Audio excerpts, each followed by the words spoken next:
ఏం చూస్తున్నావు పాపా? ఏం లేదు నాన్న, కేవలం మన ఇంటిని చూస్తున్నా అంతే. ఇక ఈ ఇల్లు నాకు పరాయిదవుతుంది కదా. లేదు పాపా, అలా అనుకు. ఈ ఇల్లు నీదే, ఎప్పటికీ నీదే. హా నాన్న, పురోహితునితో మాట్లాడావా? హా, పురోహితుణ్ణి సాయంత్రం రమ్మని చెప్పాను. సరే నాన్న. ఈ కథ రామదాసు అతని కూతురు లతికది. రామదాసు చంపకనగర పెద్ద మనిషి, దయగల మనిషి. చంపకనగర ప్రజలందరూ ఆయనకు గొప్ప గౌరవం ఇస్తారు. రామదాసుకు ఒక్కటే కూతురు లతిక. ఆమె కూడా తన తండ్రిలా గొప్ప సంస్కారవంతురాలు. లతిక పెద్దదైంది, అందుకే రామదాస్ తనకు సంబంధం చూశాడు. ఆ అబ్బాయి పట్టణంలో పెద్ద కంపెనీలో పనిచేస్తూ ఉంటాడు. ఇక ఆ సాయంత్రం వేళ, ఇప్పుడు మీరు త్వరగా మంచి ముహూర్తం పెట్టండి. హా అయ్యా, నేను ఇంట్లోనే అన్ని చూసి వచ్చాను. ఈ 15 జూన్కి పెళ్లికి మంచి ముహూర్తం ఉంది. మరి బేషుగ్గా సరిపోతుందా ముహూర్తం? ఏమిటి, ఈ జూన్ లోనేనా? కాని పంతులు గారు, ఈ ఎండ చాలా బాగా బీభత్సంగా ఉంటుంది కదా. హా ఉంటుంది, కానీ దాని తర్వాత దాదాపుగా 6 నెలల పాటు అయితే ఎటువంటి ముహూర్తం లేదయ్యా. మరి మీరేమంటారో? ఓరి లేదు లేదు. అయితే రాకేష్ ఇంటి వాళ్ళు అన్ని రోజులైతే ఎదురు చూడలేరు. అబ్బాయి అయితే ఇంజనీర్, ఇంకా చూడటానికి అందంగా ఉన్నాడు. ఇంకా అన్ని రోజులు ఎవరు ఆగుతారు చెప్పండి మీరు? 15 జూన్కి పెళ్లి పెట్టుకుందాం. సరే అయ్యా, శుభం. మరి ఇక నేను బయలుదేరతాను. అరే, అలా ఎలా వెళ్తారు? పాపా లతిక, పంతులు గారు పెళ్లి ముహూర్తం పెట్టారు. మరి దక్షిణ ఇవ్వకుండా, నోరు తీపి చేయకుండా పురోహితుణ్ణి వెళ్ళనివ్వద్దు. రామదాస్ మాటలకు లతిక, పురోహితులు నవ్వుకుంటారు. ఇక పెళ్లి తారీఖైతే సిద్ధంగా ఉంది. కానీ సమస్య ఏమిటంటే పెళ్లి టైంకి భయంకరమైన ఎండ వేడి ఉండటం. రామదాస్ కి అయితే ఒకటే ఆందోళనగా ఉంది. చాలా దూర పట్టణం నుంచి కూడా పెళ్లివారు వస్తారు, మరి వారికి విడిది ఎలాగా అని. అంతకంటే పెద్ద ఆందోళన ఎండల నుంచి వాళ్ళని ఎలా ప్రశాంతంగా ఉంచాలని. అప్పుడే అతని కూతురు లతిక అక్కడికొచ్చి చెప్తుంది, నానా మీరు తయారవ్వలేదా? మీరు పంచాయతీకి వెళ్లాలి కదా. బాగా గుర్తు చేసావు పాపా, ఇప్పుడే వెళ్తున్నా. రామదాస్ తన తలపాగా ధరించి పంచాయతీకి వెళ్తాడు. పంచాయతీ చేరుకున్నాక కూడా రామదాస్ ఉదాసంగా కూర్చొని ఉంటాడు. అప్పుడు తన ఎదురుగా ఉన్న లాల్ సింగ్ అతన్ని అడిగాడు, అరే ఏమైంది ప్రెసిడెంట్ గారు, బాగా డల్ గా ఉన్నారు? హా సింగ్ జీ, లతిక పెళ్లి తారీఖు అయితే 15 జూన్ ఫిక్స్ అయింది. కానీ ఇలా ఎండ వేడి ఉంటుంది. నాకు అసలు అర్థం కావట్లేదు, ఇంత ఎండకు అంత సాఫీగా ఎలా సాగుతుందని. ఇక అబ్బాయి వాళ్ళకి ఎలా ఫోన్ చేయాలి, ఏం చెప్పాలి, ఏం అర్థం కావట్లేదు. అరే మీరు ఎందుకు ఇంత కంగారు పడుతున్నారు? ఇప్పుడే మీరు వాళ్ళకి ఫోన్ చేయండి, వినండి వాళ్ళేం చెప్తారు కూడా. రామదాస్ వెంటనే రాకేష్ తండ్రికి ఫోన్ చేస్తాడు. కానీ మంచి ఎండాకాలంలో పెళ్లి ముహూర్తం అనగానే రాకేష్ నాన్న కూడా డల్ అయిపోతాడు. బావగారు మీరైతే కంగారు పడకండి, నేను ఏదో ఒక ఏర్పాట్లు అయితే ఖచ్చితంగా చేస్తాను. బావగారు, ఏదో ఏర్పాట్లంటే అవ్వదు. ఒకే ఒక్క ఇంజనీర్ చదివిన కొడుకు మా అబ్బాయి. చాలా దూరాల నుంచి మా చుట్టాలు వస్తారు పెళ్లికి. మాకు మంచి మంచి ఏర్పాట్లు కావాలి. పెళ్లిలో ఎలాంటి లోపం ఉండకూడదు, అర్థమైందా? మీరే చెప్పండి ఇప్పుడు. అరే అరే ఏమంటున్నారు మీరు? లతిక్ కూడా నాకు ఒక్కగానొక్క గారాల పట్టి. మీరేం భయపడకండి, మీరు తప్పు పట్టే ఏ అవకాశం మీకు ఇవ్వం మేము. లతికకు కాబోయే మామగారికి రామదాస్ మాట అయితే ఇచ్చాడు, కానీ ఆ మాటను ఎలా నిలబెట్టుకోవాలో అతనికి అర్థం కావట్లేదు. ఇది ఇప్పుడు ఒక పెద్ద ప్రశ్న అయింది. అలా ఒకరోజు రామదాసు పంచాయతీలో కూర్చున్నప్పుడు అప్పుడే తన దగ్గరకు ఆ ఊళ్ళోని ఒక అబ్బాయి వచ్చాడు. అతని పేరు పవన్. కానీ అందరూ అతన్ని పిచ్చోడంటారు, ఎందుకంటే అతను చాలా అమాయకుడు. అతను ఊళ్ళో టీ అమ్ముతూ ఉంటాడు. ఆ రోజు పంచాయతీకి టీ తీసుకొని వచ్చాడు. నమస్కారం అయ్యా, ఏమైందయ్యా అలా తలపట్టుకొని కూర్చున్నారు? ఏమైనా సమస్య? నాతో చెప్పండి. అరే పెచ్చోడా, ముందు వచ్చిన పని చూడు, టీచర్లు. అలా అనొద్దు సింగ్, తను కూడా మన ఊరివాడే కదా. హాయ్ రామ్జీ, కానీ ఈడు ఉట్టి పెచ్చాడు. సింగారు, నేను అమ్మాయికుడిని కానీ పెచ్చోడిని కాదు. నా దగ్గర చాలా తెలివి ఉంది. అవునా? అయితే ఏది నిరూపించు. రామదాస్ గారు ఎందుకు బాధపడుతున్నారంటే తన కూతురికి పెళ్లి ఫిక్స్ అయింది, అది కూడా 15 జూన్కి భయంకరమైన ఎండలకి. అర్థమైందా? దానికంటే పెద్ద విషయం ఏమిటంటే లతిక వాళ్ళ అత్తింటి వాళ్ళకి ఆతిథ్యం. ఇంకా అది పెద్ద విషయం, అర్థమైందా? ఇప్పుడు చెప్పు, ఆయనకి మాట రాకుండా ఎండ నుంచి కాపాడుతా వాళ్ళని ఎలా ఏర్పాట్లు చేయాలో. ఓ వచ్చేస్తాక నీ బుర్రలో ఉందిగా తెలివి. చెప్పు చెప్పు చెప్పు, నీ బుర్రలోని తెలివైన ఐడియా. ఇది పెద్ద సమస్య. ఇప్పుడు అర్థమైందా విషయం? ఇక బా ఇక్కడ నుంచి. వచ్చాడు ఇక ఐడియా ఇవ్వటానికి తెగ. నేను వెళ్తున్నానులే సింగ్ గారు. రామదాస్ గారు, మీరు బాధపడకండి, నేను ఏదో ఒకటి ఆలోచించి దీనికి మార్గం వెతుకుతాను. లలితక్క పెళ్లిలో ఎటువంటి మాట రాకుండా. అన్నా, ఒకవేళ నువ్వు అలా చేసావే అనుకో, నేను నా స్థానంలో పంచాయతీ పెద్దగా నిన్ను కూర్చోబెడతా. ఇది నేను చేస్తున్న వాగ్దానం ఇది. పవన్ అక్కడి నుంచి వెళ్ళిపోతాడు. ఇక సింగ్ రామదాస్ తో అంటాడు, ఆడు పిచ్చోడు, ఆడు వదిలేయండి. రామదాస్ గారు, మన మండపం అంతా ఏసీ ఏర్పాటు చేద్దామా? పల్లెటూరంతా కరెంట్ ఎలా ఉంటుంది, అలా ఎలా పెడతాం సింగారు? మండపం అంతా బయట ఉంటుంది కదా. ఏమైనా ఈ ఏర్పాట్లు చేయడానికి మండపాన్ని పెద్దగా చేద్దామా? దాంతో ఎండ తగలదు కానీ వేడి సంగతి ఏంటి? అన్ని ఐడియాలు ఫెయిల్ అయ్యాయి. ఇక ఆలోచిస్తుండగానే పెళ్లి తారీఖు కూడా వచ్చేసింది దగ్గరికి. పెళ్లికి ఒక్కరోజు ముందు పవన్ రామదాస్ ఇంటికి వచ్చాడు. ప్రెసిడెంట్ అయ్యా, మీరు నాతో త్వరగా రండి. ఏమైంది పవన్? నేను మీ బాధ దూరం చేస్తాను, త్వరగా పదండి, నేను చూపిస్తాను, నాతో రండి. పవన్ రామదాస్ ను పొలం వైపుగా తీసుకెళ్లాడు. రామదాస్ అక్కడ పొలంలో పవన్ ఒక పెద్ద చెట్టు నీడ కింద పెద్ద గుంటను తవ్వి ఉంచడం చూశాడు. ఇదేంటి పవన్, ఈ ఎండలో పెళ్లి వారికి ఇబ్బంది లేకుండా అయ్యా, దీన్ని సాయంత్రం లోపు పెద్ద స్విమ్మింగ్ పూల్ గా మార్చేస్తాను, మీరు చూడండి అయ్యా, పెళ్లివారు వచ్చాక ఆనందిస్తారు. పవన్ మాటలు విన్న రామదాస్ మొహంలో ఆనందం వచ్చింది. ఇక ఈ విషయం గురించి బాధ లేదని. మరుసటి రోజు పట్టణం నుంచి పెళ్లివారైతే వచ్చారు. ఇక వచ్చిన పెళ్లివారిని రామదాస్ స్విమ్మింగ్ పూల్ దగ్గరికి తీసుకువెళ్లారు. అక్కడ చల్లటి నీళ్లు నింపబడి ఉన్నాయి. ఎండల వల్ల ఇబ్బంది పడుతున్న పెళ్లివారు ఆ స్విమ్మింగ్ పూల్ లో దిగి ఆస్వాదించారు. లతిక పెళ్లి ధూమ్ధామ్న జరిగింది. పెళ్లివారందరూ చాలా సంతోషంగా ఉన్నారు. మీ తెలివి అమోఘం మావయ్య, మంచి ఏర్పాట్లు చేశారు.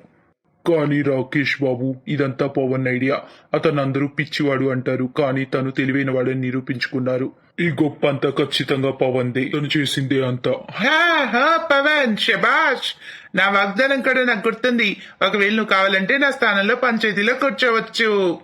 లేదు సింగ్ గారు, నేను పిచ్చోడిగానే ఉంటాను. మీ పంచాయతీ పదవి మీ దగ్గరే ఉంచండి. సరే, నేను వెళ్తాను. ఎక్కడికి? పెళ్లివారు స్విమ్మింగ్ పూల్ అంతా ఎంజాయ్ చేశారు, ఇప్పుడు ఇక మన వద్దు కదా.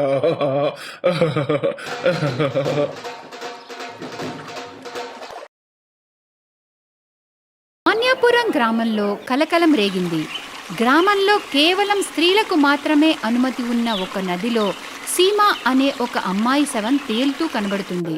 గ్రామాధికారి సూరత్ షాతో పాటు గ్రామ ప్రజలందరూ కూడా ఆ నది దగ్గరికి చేరుకుంటారు. వాళ్ల మొహంలో బాధతో పాటు ఒక ప్రశ్న కూడా మెదులుతూ ఉంది.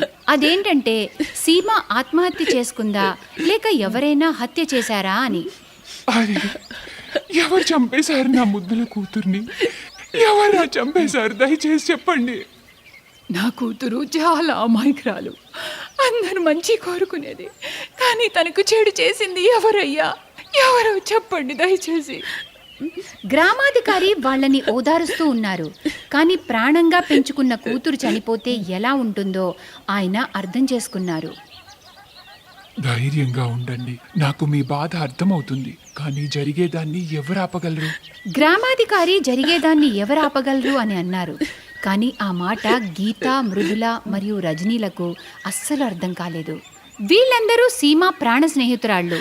తనని ఎవరు చంపారో అనే ప్రశ్న వాళ్ల మనసులో కూడా ఉంది.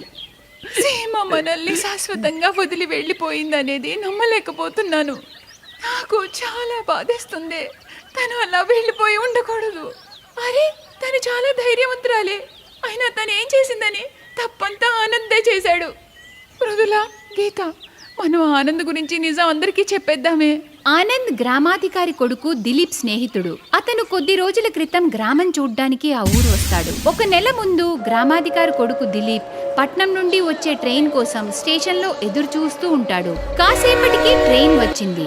దాని నుండి ఆనంద్ దిగాడు. సిటీలో దిలీప్ మరియు ఆనంద్ కలిసి చదువుకున్నారు. అక్కడే వాళ్ళిద్దరి మధ్య స్నేహం మొదలయ్యింది. ఆనంద్ ఒకసారి వాళ్ళ ఊరిని చూడాలని ఉంది అన్నాడు.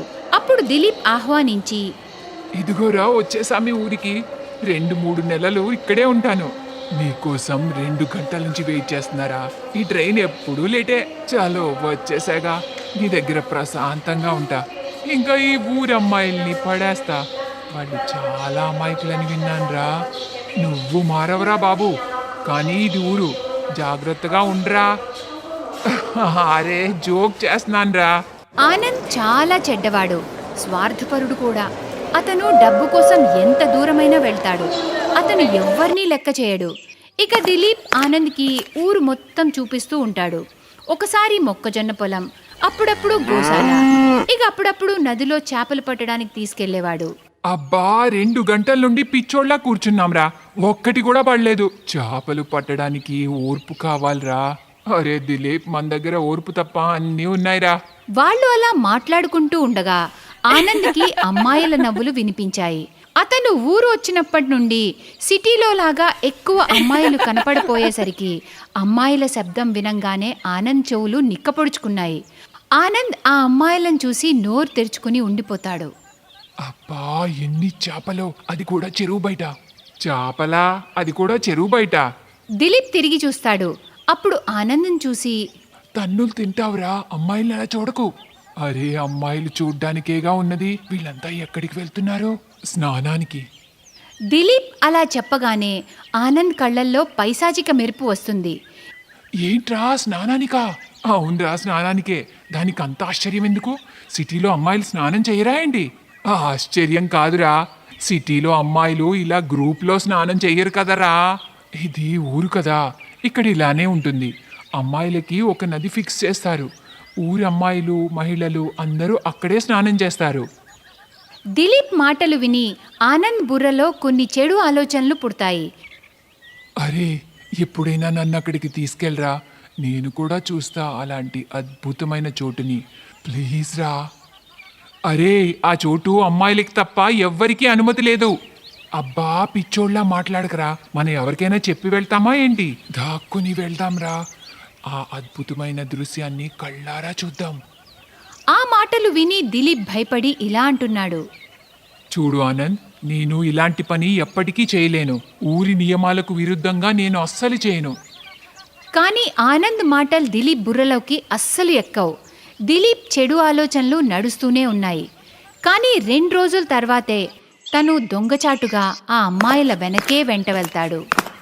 వా, ఇవాళ ఇంతమంది అమ్మాయిలు స్నానం చేస్తూ ఉంటే అబ్బా నా అదృష్టం పండిందిరా.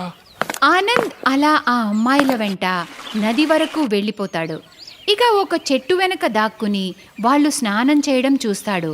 అంతేకాకుండా అమ్మాయిలు స్నానం చేస్తుంటే తన మొబైల్లో వీడియో తీస్తాడు. కానీ ఆ వీడియో క్లియర్గా రాదు. ఆ తర్వాత ఆ వీడియోని తన స్నేహితుడికి పంపించి, ఏంటి ఎలా ఉంది వీడియో? సూపర్గా ఉందిరా, మార్కెట్లో పెడితే డబ్బులే డబ్బులు. అయితే పెట్రా మార్కెట్లో, కానీ నాకు 5 లక్షలు కావాలి. 5 కాకపోతే 10 లక్షలు తీసుకో, కానీ పూర్తి వీడియో పంపు. ఇప్పుడు చాలా చిన్న క్లిప్ పంపావు, క్లియర్గా కనిపించాలంటే డబ్బులు ఖర్చవుతాయి. సరే సరే, నేను 50,000 అడ్వాన్స్ వేస్తున్నా. తర్వాత రోజు ఆనంద్ మళ్ళీ దొంగచాటుగా అమ్మాయిల వెంట వెళ్తాడు. అప్పుడే అతనికి సీమ అనే అమ్మాయి తన కెమెరా యాంగిల్లో కనపడుతుంది. తను స్నానం చేస్తున్న వీడియో తీసి అక్కడి నుండి తిరిగి వెళ్ళిపోతాడు. ఆ రాత్రి వీడియో పంపే ముందు సీమాని వీడియోలో చూసి అతనికి దురుద్దేశం కలుగుతుంది. ఊర్లో కూడా ఎంత అందమైన అమ్మాయిలున్నారో, దీన్ని రుచి చూడాల్సిందే. ఒకరోజు తర్వాత సాయంత్రం ఆనంద్ చూపు సీమాపై పడింది. అతను తన వెంట పడతాడు. ఆనంద్ సీమాని అడ్డుకుని, ఎక్కడికి వెళ్తున్నావు? కొంచెం నన్ను కూడా పట్టించుకోవచ్చు కదా. మీరు దిలీప్ అనే ఫ్రెండ్ కదా, ఊరు చూడ్డానికి వచ్చారా? అన్నయ్య ఎక్కడా? మీ అన్నయ్య పని మీద వెళ్ళాడు. నా దగ్గర నీకు సంబంధించినది ఒకటి ఉంది. నాకు సంబంధించిందా? ఆ తరువాత ఆనంద్ సీమాకి ఆ వీడియోని చూపిస్తాడు. అది చూసి సీమా మొహం తెల్లబోయింది. ఏంటిదంతా? నువ్వే ఇది, చాలా అందంగా ఉన్నావు కదా. ఛీ, నీకు సిగ్గులేదు? ఇప్పుడే ఊర్లో అందరికీ నీ గురించి చెప్తాను. దీంతో నీ పరువే పోతుంది పాపా. ఈ వీడియో ఎవరెవరు చూస్తారో అందరి దృష్టిలో నీ పరువు పోతుంది. నేను అస్సలు భయపడ్ను.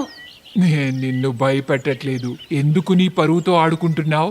నేను ఈ వీడియో ఎవ్వరికీ చూపించను. నీ పరువు నా పరువు. నువ్వు నన్ను సంతోష పెడితే చాలు. ఆనంద్ మాటలకి సీమ భయపడుతుంది. కానీ తనకి తెలుసు ఆనంద్ చెప్పేది ఏం జరిగినా చేయకూడదు అని. నన్ను వదిలే, లేకపోతే నేను అరుస్తా. అలా అని తను అక్కడి నుండి పారిపోతుంది. ఆ తర్వాత తన స్నేహితురాళ్ళకి జరిగిందంతా చెప్తుంది. చూడు సీమా, జరిగిందంతా మనం గ్రామాధికారికి చెప్పేద్దామే, కానీ దానివల్ల నా పరువే పోతుందే.